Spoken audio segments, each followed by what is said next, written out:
Welcome to the Hidden Truth Stories channel.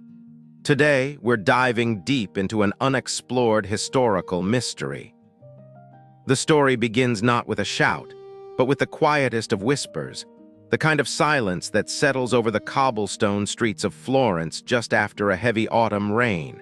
when the Arno River runs dark and swollen beneath the Ponte Vecchio and the tourists have retreated to the warmth of their hotels, leaving the ancient city to the ghosts of the Renaissance and the secrets that have slumbered in its stone veins for 500 years. And it is here, in the dim, dust-mote-filled air of the Palazzo della Signoria's forgotten archives, that we find Julian Sterling, an American restoration expert and paleographer whose life has been consumed by the scent of decaying parchment and the intoxicating puzzle of history's gaps. A man who preferred the company of ink and quill to the digital noise of the modern world. And on this particular Tuesday, the air pressure dropping as a storm brewed over the Tuscan hills, Julian was not looking for gold or lost masterpieces, but was cataloging the estate of a reclusive Florentine count whose lineage traced back to the minor nobility of the Medici court, a task that was supposed to be routine, a simple inventory of tax records and correspondence, until his gloved hand brushed against a mechanism hidden within the back panel of a heavy walnut desk, a desk carved with grotesques and seraphim that seemed to watch him with hollow, wooden eyes. And as the hidden spring released with a sound like a cracking knuckle, a small, velvet-lined drawer slid open to reveal not jewels or coins, but a book, a notebook bound in a leather so dark it seemed to absorb the weak light of Julian's lamp, its cover devoid of any title or crest, only the faint, embossed impression of a geometric shape that looked like a circle squared, the ancient symbol of the impossible, and Julian felt a chill that had nothing to do with the drafty archive, a primal recognition that he was looking at something forbidden, something that had been intentionally removed from the timeline of history. And as he lifted the book,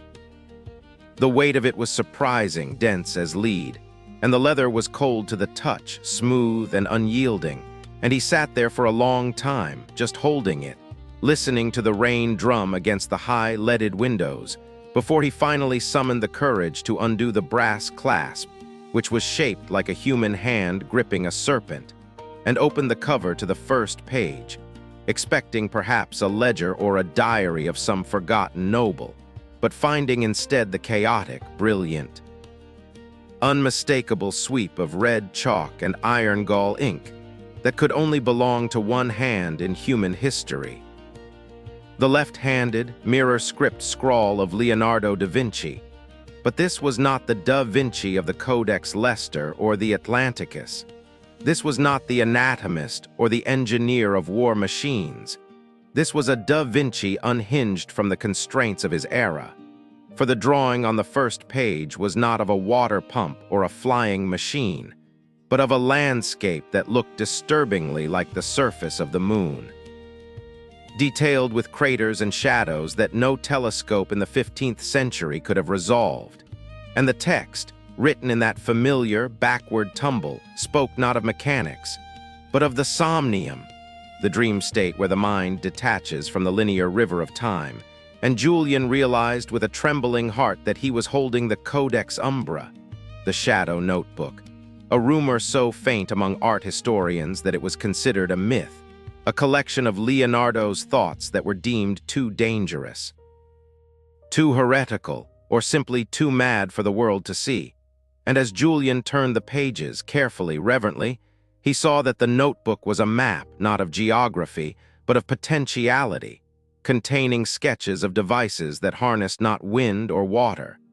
but the resonance of the earth itself, sketches of great copper coils buried deep in the bedrock of cathedrals to catch the vibrations of prayer and bell tolls, theories that sound and light were the same substance vibrating at different speeds. A concept centuries ahead of its time, and amidst the dense thicket of calculations and philosophical musings, there was a recurring reference to a specific location, a sanctuary of the silent echo, located somewhere in the rugged limestone peaks of the Apuan Alps, a place where Leonardo claimed to have touched the hem of the future. And Julian, driven by a curiosity that outweighed all professional caution, knew that he could not simply catalog this item and hand it over to a museum where it would be locked away in a vault for another century. He had to see where the map led. He had to know if the sanctuary was real. So he slipped the notebook into his satchel, a theft that felt strangely like an act of preservation, and walked out of the palazzo into the rainy Florentine night, his mind racing with the impossibility of what he carried. And the next morning found him in a rented Fiat. Driving north out of the city, the urban sprawl giving way to the rolling patchwork of vineyards and olive groves, the road winding tighter and tighter as he ascended into the mountains, the air growing thinner and sharper, smelling of pine resin and wet stone, and he followed the cryptic landmarks sketched in the margins of the notebook. A tower shaped like a broken tooth, a bridge that crossed nothing but dry air, a grove of cypress trees planted in a perfect Fibonacci spiral. And as the sun began to dip below the horizon, painting the sky in bruises of purple and gold, he found the path, a goat track barely visible amidst the scrub and scree, leading toward a sheer cliff face that seemed impassable. But the notebook promised a way, a door hidden by the eye's expectation. And Julian parked the car, took his flashlight and the notebook, and climbed, the wind whipping at his coat, the silence of the mountains vast and crushing, until he reached the spot marked with a star in Leonardo's diagram. A section of rock that looked no different from the rest, but when he pressed his ear to the stone, he heard it, a faint, rhythmic thrumming, like the heartbeat of the mountain, and he ran his hands over the rough limestone until his fingers found a series of indentations, arranged in the shape of the constellation Orion. And when he pressed them in the order Leonardo had indicated, a counterweight shifted deep within the rock,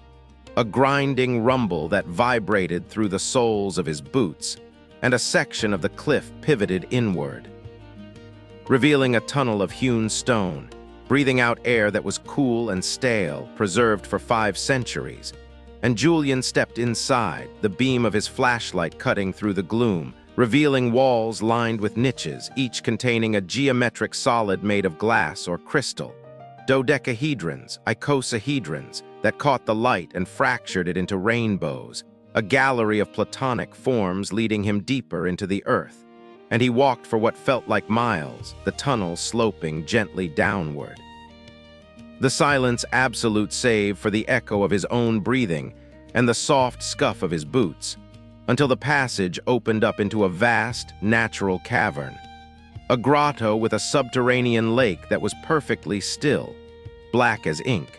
reflecting the ceiling of the cave, which was studded with thousands of tiny, phosphorescent crystals, mimicking the night sky,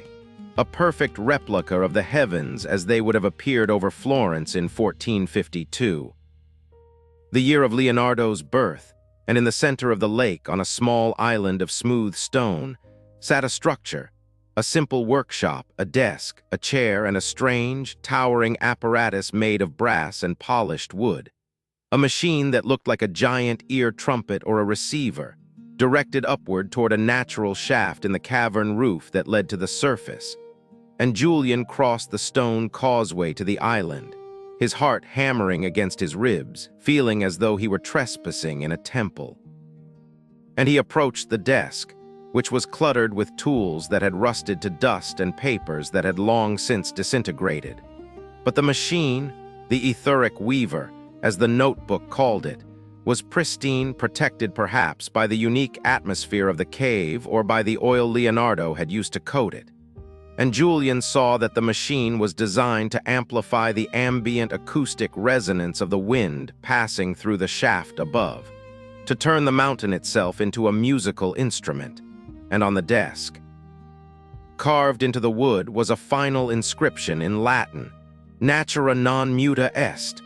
nature is not silent, And Julian understood then that Leonardo hadn't been inventing the future. He had been listening to the patterns of the universe, hearing the mathematical harmony of existence that dictated how water flowed, how birds flew, how light bent, and that this cave was his listening post. The place where he came to escape the noise of human politics and wore to hear the voice of God in the physics of the world.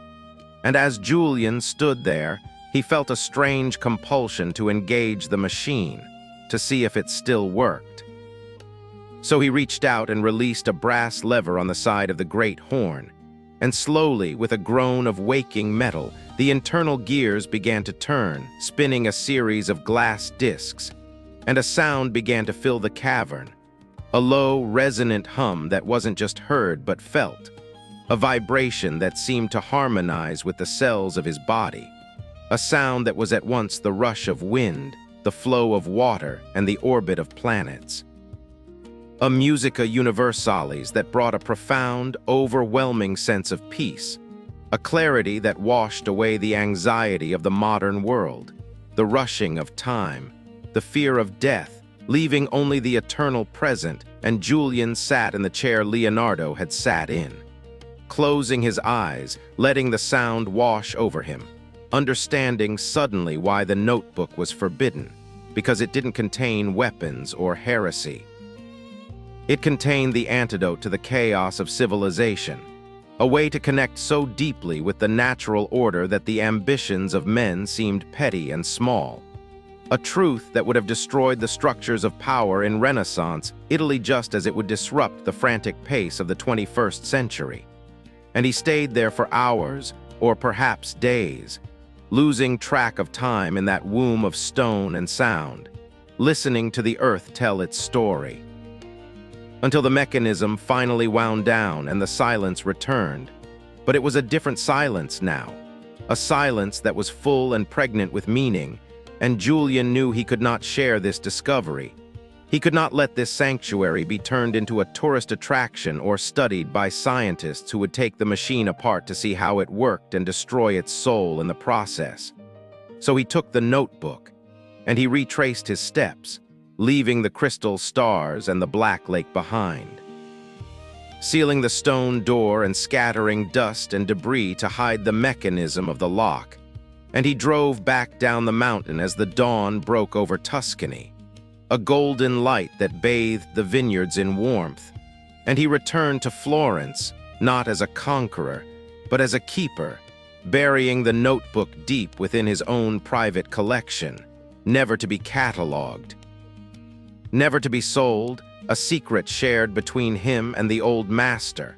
And often, in the years that followed, when the noise of the world became too much, Julian would close his eyes and remember the sound in the cave, the hum of the etheric weaver,